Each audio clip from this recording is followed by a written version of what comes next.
Oi, pessoal! Sejam bem-vindos ao primeiro episódio de 2026 do JP Conecta, o podcast do Comitê de Jovens Pesquisadores da Sociedade Brasileira de Química. Eu sou Eduarda Moreira. E eu sou Caio Pink. Junto com a Carolina Ligiero e a Duda, integro a equipe de boletins e podcasts do comitê.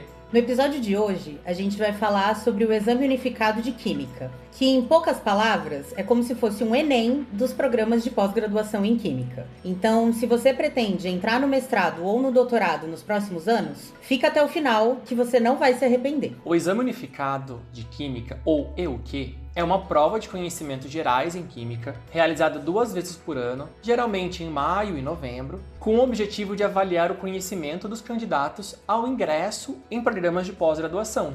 O exame emite certificados com a nota de cada candidato, e os programas têm autonomia para usar essa nota como um dos seus requisitos nos seus editais de seleção, da forma que julgarem mais adequado. Então, o exame em si não ranqueia e nem aprova ninguém. A prova é feita online através de um aplicativo que bloqueia as outras funções do computador, permitindo apenas o uso da câmera e do microfone. E os dois devem ficar ligados durante todo o período do exame. Todos os candidatos recebem as instruções por e-mail e participam no mesmo dia e horário de uma prova com duração total de 4 horas. Nesse ano de 2026, a primeira edição acontece no dia 17 de maio e as inscrições vão de 16 de fevereiro a 29 de março. Para falar um pouco mais sobre o EUQ e dar algumas dicas para os candidatos que vão fazer a prova esse ano, hoje a gente vai conversar com o professor Atahualpa Albert Carmo Braga, atual subcoordenador do Exame Unificado de Química. O Dr. Atahualpa é químico e professor do Instituto de Química da USP. Na pesquisa, ele lidera o grupo de Química Computacional Aplicada e na extensão vem explorando a divulgação científica de pesquisadores negros com recortes raciais e sua consequência na produção científica. Professor, seja muito bem-vindo ao JP Conecta e muito obrigado pela sua presença aqui hoje. Muito obrigado pelo convite. Meu nome é Atahualpa, mas geralmente o pessoal me chama de Ata, por razões óbvias, né? Para facilitar a vida de todo mundo, fiquem à vontade para me chamar de Ata. Eu espero esclarecer as dúvidas e fico à disposição mesmo após para estar conversando com vocês. Perfeito. Então, Ata, muito obrigada pela sua presença. Esse ano de 2026, a gente está caminhando para a 9ª edição do exame. Então, para começar, eu vou te pedir para contar um pouco dessa história, de onde surgiu a demanda por um exame unificado na área de Química e como foi desenvolvida essa ideia. Certo. Bom, a história burocraticamente foi muito longa, mas deixando a coisa um pouquinho mais curta para a gente poder conversar aqui, em 2019, num SBQ em Joinville, os coordenadores de vários grandes centros que estavam ali, se juntaram para discutir a pós-graduação. Então foi designado a separação em vários subgrupos para fazer grupos de trabalho para discutir certos temas. E um dos temas que foi discutido era sobre a necessidade de ter um exame geral, um exame unificado. E por que isso? Um exame unificado, ele vem para tirar um pouco das atividades. Quem já organizou exame, eu já organizei quando era coordenador aqui da pós, é muito problemático você cuidar das questões. A gente tinha só questões dissertativas, então tem que corrigir depois as questões, tem que fazer a inscrição dos alunos, e isso demandava tempo, e tudo um tempo voluntário nosso, como coordenação, e também dos professores que faziam as questões. E a gente acabava não atingindo também todo o Brasil, ou mesmo fora do Brasil. A gente se esforçava muito, a gente tinha colaboradores que aplicavam as provas nossas de confiança, né? Professores, geralmente, tanto aqui no Brasil como fora, mas mesmo assim, em alguns centros que não eram tão grandes, a gente não conseguia atrair o aluno, ficava muito caro para ele fazer a prova. Então a gente pensou em fazer um exame espelhado um pouco no que a física estava fazendo. A física já tinha mais anos do que a gente um exame unificado, né? E como já tinha a cultura aqui no Brasil do SISU, do Enem, de que você fizesse uma prova, como o TOEFL, quem já fez a prova de inglês, você tem um certificado e esse certificado você aplica em vários lugares onde é aceito, que pode que não seja a única ferramenta de seleção, pode ser que seja uma das ferramentas de seleção. Então isso foi discutido naquele momento e depois de 2019 foram feitas várias reuniões até a gente chegar à primeira edição. E aí um motor que fez com que a gente executasse mais rápido ainda essa intenção que a gente tinha foi a pandemia, né? Então aqui na USP a gente fazia o nosso exame pela rede artesanalmente. usando o Google, usando formulários do Google, controles de salas, dividíamos os alunos em várias salas, e aí conversando com o pessoal de São Carlos, eles também estavam tentando fazer isso, e na Unicamp também, e aí isso foi um trampolim para a gente fazer o nosso primeiro exame, que tinham vários aqui de São Paulo e a UFMG de Minas Gerais. E isso foi crescendo até onde que a gente está chegando hoje. Realmente não é um trabalho fácil e não foi um trabalho fácil conseguir estruturar tudo isso, amarrar esses vários programas. Esse é o ponto da próxima pergunta. Atualmente, quantos são os programas de pós-graduação que usam a nota do exame como um dos seus requisitos de ingresso? Eles estão distribuídos por todo o país ou ainda eles estão concentrados em algumas regiões específicas? Olha, cada ano vai mudando, né? Por enquanto a gente tem mais de 20 programas, mas no momento que a gente está falando, tem programas que estão aplicando, que estão querendo entrar, então a gente acha que talvez no final desse ano a gente chegue aí em 30 ou mais que 30 programas, tá? Mas a gente não sabe. Está tendo uma aceitação muito grande. O Sudeste foi onde começou, então praticamente todo o Sudeste a gente cobre.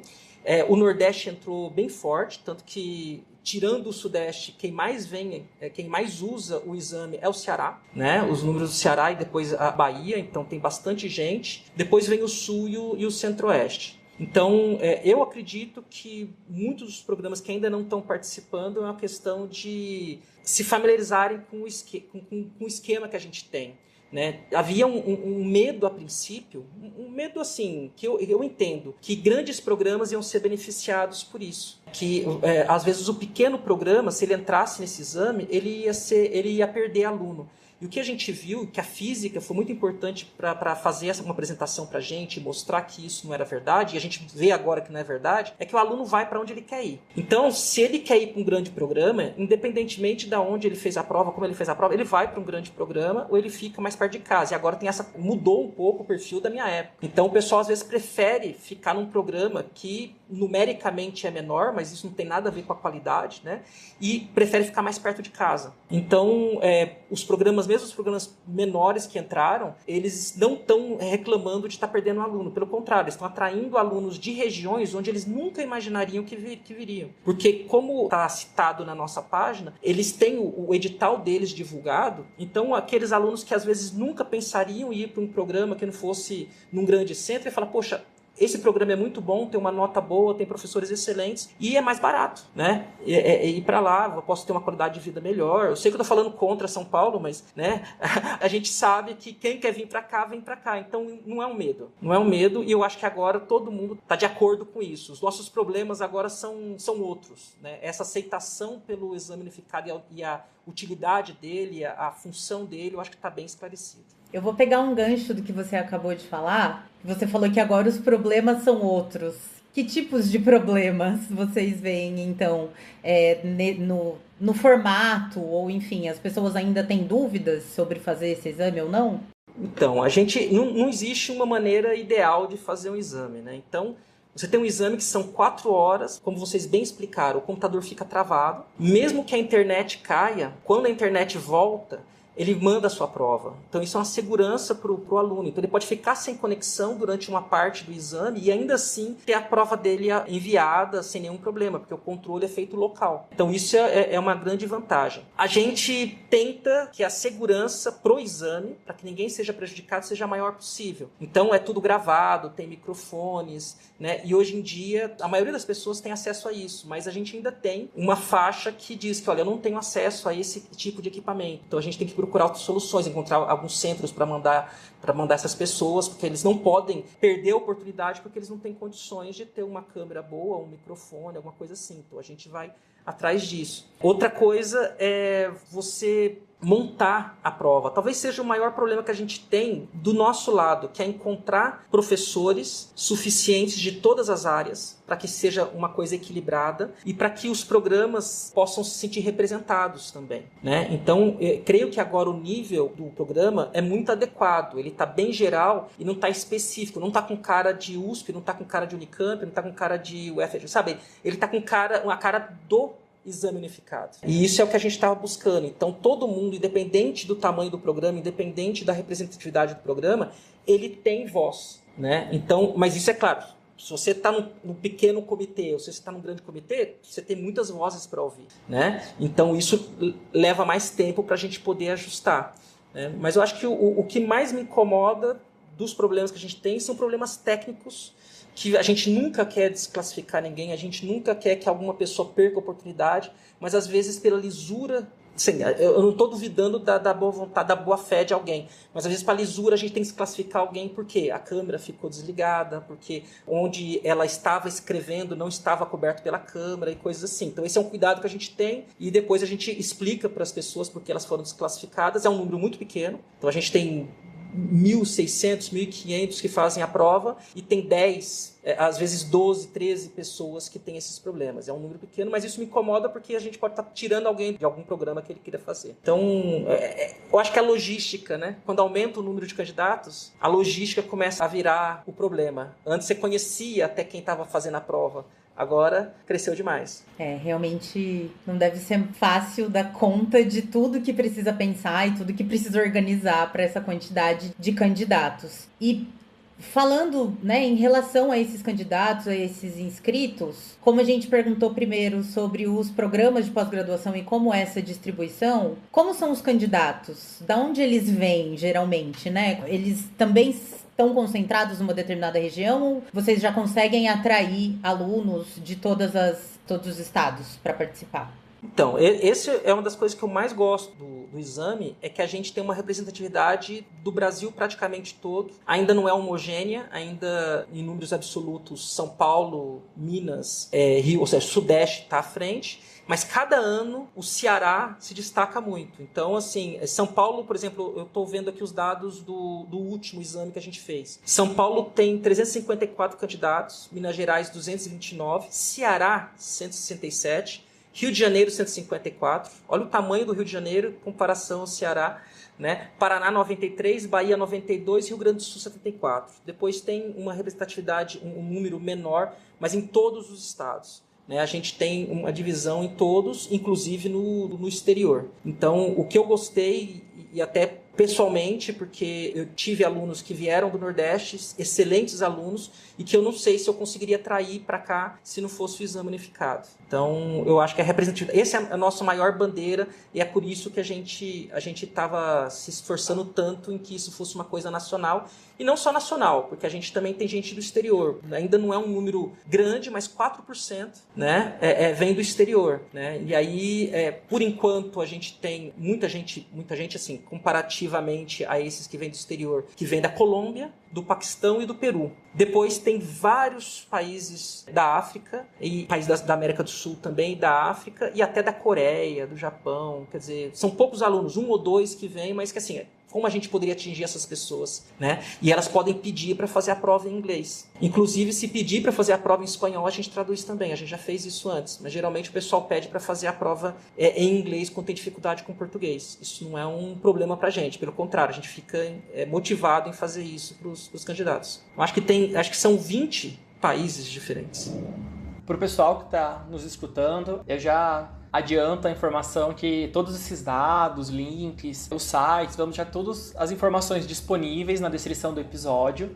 E a ata, na última edição, que aconteceu agora em novembro, foram 1.598 participantes brasileiros e 62 candidatos de outros 20 países, né? Esses 4% que você acabou de comentar. Como que a coordenação do EUQ e os programas veem essa alta demanda de participantes nacionais e esse interesse de pessoas que estão vindo de fora também, olhando o Brasil como um polo de pesquisa? Isso é muito interessante, a gente ainda está aumentando cada vez mais, mas a gente quer que isso aumente em escala, né? Eu acho que todo mundo ganha com diversidade de uma maneira geral, ponto. E a diversidade também de atrair esses candidatos que são de outros países, isso sempre é uma vantagem para os programas. Então, todo mundo vê isso como positivo. A gente até se surpreende com essa procura de alunos, de candidatos que são de vários lugares da África, lugares que nem falam português. Então a gente vê que também que é uma oportunidade para o continente africano se aproxime a gente. Mas, em números absolutos, a gente sempre olha para a América do Sul.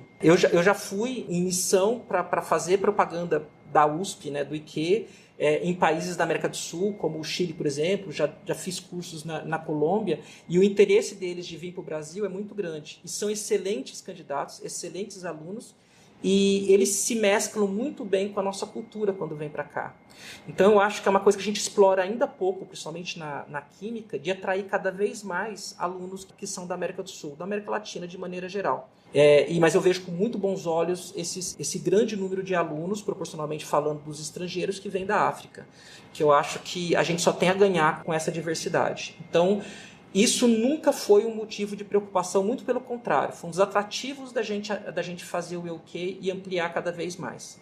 Muito legal ver, né, justamente isso que o Caio falou, o Brasil sendo polo de pesquisa, pessoas de outros países tendo vontade de vir para cá para fazer sua pós-graduação, para aprender, para se formar aqui com a nossa estrutura e com os nossos profissionais da ciência aqui do país. Professor, das informações que você está trazendo, você está deixando vários ganchos para a pergunta, então eu vou puxar mais um, que é sobre o processo de construção da prova. Quem são as pessoas que montam essas questões, que corrigem essas provas? Vocês abrem edital para professores? Vocês convidam diretamente? Como que funciona, né, a formação dessa equipe? A gente convida diretamente. Como eu tinha mencionado, esse é um dos pontos que mais dá trabalho. A nossa coordenadora agora, que é a Janaína, a professora Janaína da UFABC, cuidou durante um bom tempo sobre essa coordenação e agora está na coordenação geral. E ela fala que esse é o ponto que mais dá trabalho. Dá mais trabalho coordenar essas provas, às vezes, do que coordenar geralmente, né? Porque cada vez que entra um programa, a gente convida, a gente pede para que o coordenador do programa que entrou indique professores de todas as áreas para que eles possam participar da confecção da prova. E aí, muitas vezes, a gente não consegue ter um equilíbrio perfeito. Às vezes, eu vou indicar um professor de físico-química, mas eu não tenho um de analítica, sabe? Às vezes acaba ficando desbalanceado e a gente vai pegar de outro lugar e fazer isso. Então, para cada uma das áreas tem um coordenador, esse coordenador cuida dessas questões, depois essas questões vão passar por uma outra comissão que vai ver todas as provas, vão ver todas as questões e vai realmente montar essa prova, né? E aí tem a coordenação geral. Então, esse é um processo que quando acaba um exame, começa o processo do próximo exame. É como o vestibular, sabe? É como se fosse a FUVEST. O FUVEST, quando acaba de aplicar o exame, já começa a se preparar para o próximo. E aqui também é isso. E que as questões, elas peguem um conhecimento cada vez mais geral e não específico. Porque às vezes tem programas que ele tem uma formação muito boa em bioquímica, mas que não tem uma característica tão boa em físico-química, por exemplo, mas o candidato é muito bom, a gente não pode pesar a prova para um lado ou para o outro, né? Então, é um processo longo, é um processo que envolve aí umas 40 pessoas a cada exame, às vezes pode até aumentar, e que eu acho que logo eu gostaria que o exame crescesse tanto que a gente pudesse, por exemplo, pagar um prolabore para esses professores, para que a gente pudesse premiar financeiramente também, mas até o momento, eu não sei quando a gente vai mudar isso, é completamente voluntário. Então a gente só tem que agradecer, eu até aproveito aqui para agradecer os vários colegas que doam o seu tempo para poder sugerir questões, né? Felizmente, assim, a gente mudou o jeito de corrigir, então agora todas as questões são de múltipla escolha, são alternativas. Antigamente a gente tinha também os colegas, né? E eu já fui várias vezes esse colega que corrigia as questões dissertativas, que são bem mais complicadinhas de resolver para que você tenha uma grade que não seja subjetiva, né? Que seja uma grade de correção que seja mais isonômica para todo mundo. É um processo árduo, em resumo. Mas é legal pra gente saber, por curiosidade, e pros candidatos também. Acho que é importante, né, essa transparência por parte da coordenação do exame. E agora, olhando pelo lado dos candidatos, a gente sabe que existem algumas queixas em relação ao formato do exame. Você também já falou um pouquinho sobre o formato. Então, é uma prova longa de 4 horas de duração, né? Até 4 horas. E a pessoa não pode sair da frente da câmera em momento nenhum, nem para ir ao banheiro, nem nada. Ela tem que ficar ali com câmera e microfone ligados e tal. Então, a gente já ouviu reclamações nesse sentido. Como que vocês recebem, né, essas críticas, vocês como coordenação, como organização, e se existe um debate sobre isso, se vocês já pensaram em fazer de outras formas, se existem outros exames, né, que você falou que vocês conheceram o da física, que fazem de outra maneira e que vocês estudam alguma mudança?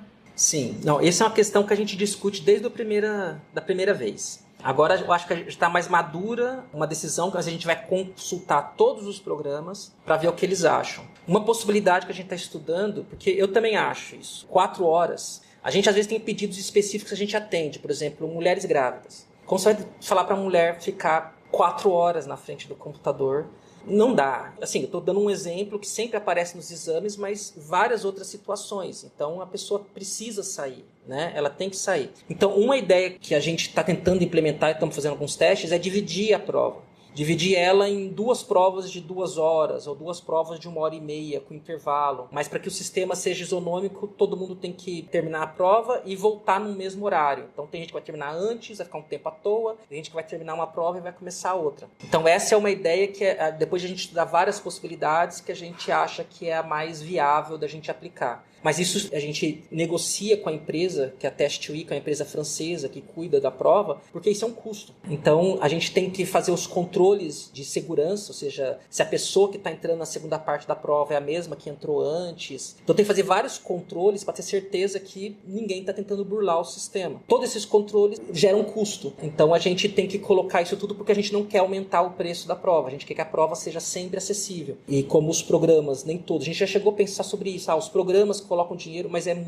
uma burocracia muito difícil, né? Da gente colocar dinheiro do programa para pagar o exame e ele ser grátis para todo mundo. A gente pensou em fazer isso várias vezes, mas a gente esbarra na burocracia que a gente não quer quebrar nenhuma regra, burlar nenhuma lei, nem nada disso. Mas sim, a gente tem essas críticas, a gente internamente, a gente discute isso bastante sobre essa possibilidade, e eu acho que logo a gente deve implementar, não é certeza ainda, a divisão da prova para que essa 4 horas em frente do computador, nem todo mundo fica as 4 horas, mas enfim, tem que ficar preparado para ficar 4 horas, dependendo da sua condição, é impraticável, né? E todo mundo ali bebendo água que é saudável, como é que vai fazer? Então a gente pensa bastante nisso. Vamos ter mudanças, eu espero, ainda esse ano. E as críticas são muito bem-vindas. Toda crítica, que chega, a gente lê e a gente discute. Tá? A gente já recebeu críticas pela ouvidoria das universidades, que não é o meio correto, né? Porque a gente tem um exame, o exame não é da USP, o exame não é da UFABC, não é da Unicamp, o exame é nacional. Tanto que a nossa página está na SBQ. A SBQ nos ajuda a deixar isso nacional, Sociedade Brasileira de Química. Mas eu já recebi queixas pela ouvidoria da USP, por exemplo. E que não é o meio correto, mas chegou a mim, a gente anotou e a gente discutiu na comissão e conseguimos resolver os problemas que chegaram também. Então, as críticas pela página do EUQ, todas são lidas e são discutidas. Professor, então você poderia passar para os nossos ouvintes qual que é o caminho correto para que essa sugestão, essa crítica possa chegar de maneira efetiva até a coordenação? E você tem algum relato que houve alguma crítica, houve alguma sugestão por parte de algum discente e isso realmente impactou o exame, teve alguma mudança efetiva ou no processo ou na prova? Já teve essa troca? Sim. Bom, a maneira correta de chegar tem um e-mail na página lá, euq@sbq.org.br. Mas depois a gente pode deixar na descrição corretamente os e-mails todos. Cada edital tem também os e-mails corretos lá especificados. Então essa é a maneira correta, porque aí chega para a coordenação e a coordenação espalha para todas as pessoas que estão envolvidas e a gente discute isso nas reuniões. Por exemplo, agora, se você for fazer a prova, desde a última edição, você tem uma espécie de um simulado, que é a prova anterior. Você pode fazer a prova anterior usando o sistema. Então você sabe exatamente como que é fazer a prova, porque ela acabou de ser corrigida e tudo mais. Você tem essa ideia de como fazer. Isso veio de sugestões, porque a gente sempre fez a Test2 desde a França, desde que chegou no Brasil, e mesmo lá faz testes técnicos. Ou seja, você não é exatamente uma prova de química, como que era a priori. É uma prova genérica, mas para você se acostumar com o sistema, para você se acostumar com o controle do seu computador, com as câmeras, com os microfones e assim por diante. Mas é uma prova técnica, que não necessariamente tem a ver com a prova, com o exame propriamente dito. E aí muitos candidatos diziam que queriam testar como fazer a prova no sistema, porque a gente sempre divulgou as provas e os gabaritos em arquivos PDF que cada um poderia baixar e analisar. Mas é claro, você fazer no sistema é diferente. E isso é tão importante que depois de vários estudos, a própria FUVEST agora tem um simulado oficial da FUVEST. né? Além da prova, você também pode fazer o simulado oficial. Então, isso foi uma troca que a gente teve com os candidatos que viabilizou isso. Outra coisa é que, para diminuir cada vez mais os problemas técnicos, a gente aumentou o número de testes. A grande maioria dos problemas que a gente tem, os problemas técnicos que às vezes alguém é desclassificado, são de candidatos que, quando a gente vai analisar o sistema, ele não fez todos os testes. Ou ele esqueceu, ou ele começou a fazer e não acabou. Então, acaba que essas pessoas, geralmente, são as que têm problemas durante a prova. Estou dizendo que é 100% das vezes, mas geralmente é o que tem. E a gente foi, durante os exames, setando, né, deixando isso cada vez mais fechadinho e cada vez mais detalhado, porque no princípio a gente achou que algumas coisas estavam claras, depois a gente viu que muita gente se confundia. E realmente a gente tem que deixar isso aqui mais claro ainda, que o candidato está nervoso, às vezes ele não vai ler com a atenção que a gente achou que ele ia ler, ele não vai ler todo o edital com a atenção que a gente achou que ele ia ter. Então, esses controles todos, que ainda não é 100% efetivo, porque tem gente que tem problema durante a prova, mas diminuiu muito, diminuiu assim 80%, 70% dos problemas que a gente tinha antes. Isso veio de reclamação e de conversa com candidatos. É realmente um impacto direto do candidato no exame, né, no processo. Então isso é algo muito importante de ser falado, que os candidatos têm voz, vocês recebem, acolhem as informações e colocam em prática o que é viável, né? Você falou da parte orçamentária, que tudo envolve um custo. Então, dentro das possibilidades, isso é bem legal de deixar claro para os nossos ouvintes. A gente tem também isenção. A gente fala de custo, mas a gente tem isenção. Então, se você tem uma condição mais vulnerável financeiramente, socialmente, você pede a isenção e aí tem uma série de documentos, mas que não são documentos fora do comum para quem está acostumado aqui no Brasil, e a gente dá isenção 100% para esses candidatos. Então, a gente está caminhando agora para o fim do nosso episódio, mas eu gostaria de pedir quais dicas que você pode deixar para quem vai prestar essa nossa próxima prova e as próximas edições também, e deixar uma mensagem para os candidatos. Tá certo. Olha, a dica que eu dou para os meus alunos quando eles vão fazer a prova, é analisar os últimos anos, como a prova foi feita, porque ela mudou de cara nos últimos 5 anos. Então, pegar os últimos anos, os últimos 3 anos talvez, que eu acho que está mais homogênea a cara dela, e creio eu que nos próximos exames não vai mudar tanto. Fazer o que a gente chama de simulado, que é a prova do ano anterior, do semestre anterior, fazer ela completa, porque ali você vai ter dificuldade, ali você vai ver quais são as imagens, como que elas vão aparecer, o tempo que você vai levar para fazer cada questão. Eu não gosto do vestibular como uma maneira de selecionar candidatos. Eu gostaria que fosse uma coisa mais holística, né, vamos dizer assim, para pegar, né, não só aquele conhecimento objetivo, mas no caso de fornecer essa prova para que os programas possam designar uma maneira mais geral de identificar os melhores candidatos, a gente tenta ser o mais objetivo possível, né? Então, estudar os temas básicos, a gente tenta não pegar nota de rodapé. E a gente tenta privilegiar o raciocínio. Então, a gente tenta privilegiar que você interprete e possa, a partir das informações que foram dadas,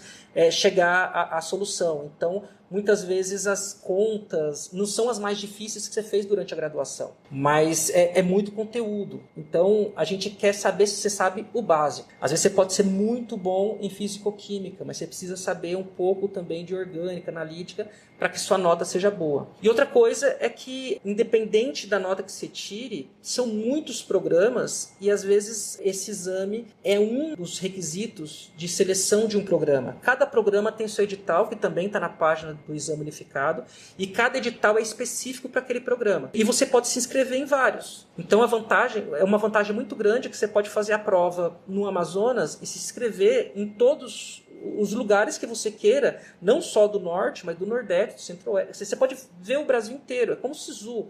Né? Vocês são da geração do Enem, do SISU, vocês estão acostumados com isso. Foi realmente onde a gente olhou para tentar chegar nesses candidatos. E eu gostaria que, assim, não só porque eu estou em São Paulo, que às vezes o pessoal acha que é muito complicado de chegar e às vezes inacessível e tudo mais, mas que não é. Se você for em cada um dos programas, mesmo os maiores programas, os programas pequenos e tudo mais, tem chance para todo mundo. Falo particularmente, o meu grupo melhorou muito quanto mais diverso ele ficou. Porque vieram ideias diferentes, vieram muitas camadas de soluções que a gente não tinha com a cabecinha de quem se formou aqui em São Paulo, né? No meu caso, Campinas e São Paulo. Então, eu animo não só para vir para a USP, que eu quero fazer propaganda para que as pessoas queiram vir para a USP, né? Queiram vir aqui para o IQ, mas que vocês não se excluam do processo. Faça a prova, independente para onde você queira ir, e depois você, com a nota na mão, você olha para onde você pode aplicar. E você pode ter uma surpresa muito grande que você é aceito em vários programas. Você vai ter um problema bom